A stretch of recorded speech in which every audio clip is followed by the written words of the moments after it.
Welcome back to sports, everyone. I'm Chaz Mespin. After a little winter break, the high school hoop season is back in full force today with numerous games tipping off across the desert Southwest, including the Yuma Catholic Shamrocks, who are looking to build off their strong start to the season.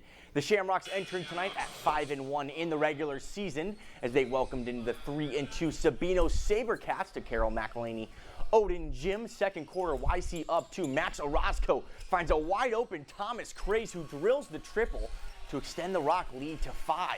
Next Shamrock possession, Fernando Vasquez Lima working down in the low post.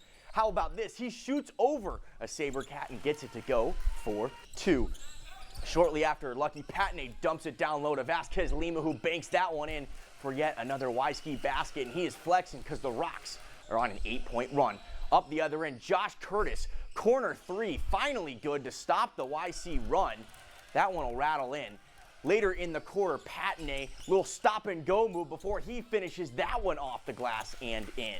Just over a minute to go in the half. Sir Stokes gets it, catch-and-shoot 3. Cha-ching! YC leads by 14 going into the half, and the Rocks would ride out that huge second quarter to take it 76-65. Over to Raider Gym now, Cibola with their first home game of 2025 as they welcome in the Camelback Spartans into Yuma. Starting off in the second quarter, Raiders on top. They swing it around the arc to Dylan Stanley, who drains the triple, and the Raiders extend their lead. A bit later, some nice ball movement on display once again from Cibola. Jose Fernandez with a little alley-oop, and he sinks that one in for 2. Near the end of the first quarter, Daniel Ponder with it. He's going to find Fernandez in the corner for 3. Splash that one. Another basket there for the senior. Just 4 seconds to go here in the half. Ponder on the inbounds. He finds Fernandez. How about that one? No doubter. Another splash 3 for Fernandez. The Raiders head into the locker room with a 9-point lead, and they would go on to win this one. Despite a little comeback effort from Camelback, the Raiders take it 71-65. Now over to the soccer pitch where Yuma Catholic was looking to rebound after a tough loss last time out, and tonight they hosted the Imperial Tigers, who are winners of 4 straight coming in.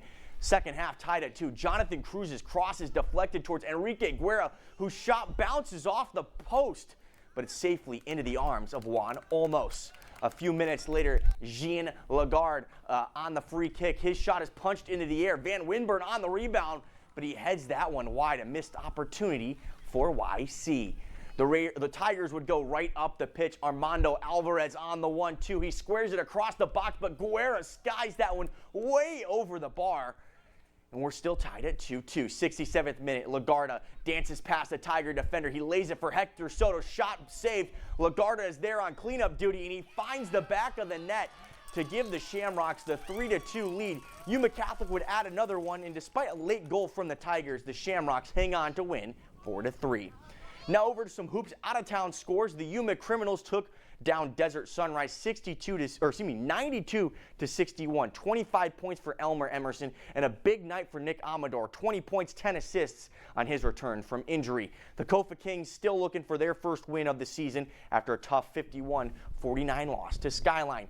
Turning the page over to the Valley, where the Calipatria Hornets took down Holtville 46-31. CJ Spence led the Hornets with 12 points. Then over on the girls' side, Yuma Catholic fell to saving 40-37, but it was a big night for the Cibola Lady Raiders, who took down Camelback 70-18. Huge night to Mariana Vega. She was easily our shout out for player of the day with an 18-point quadruple double.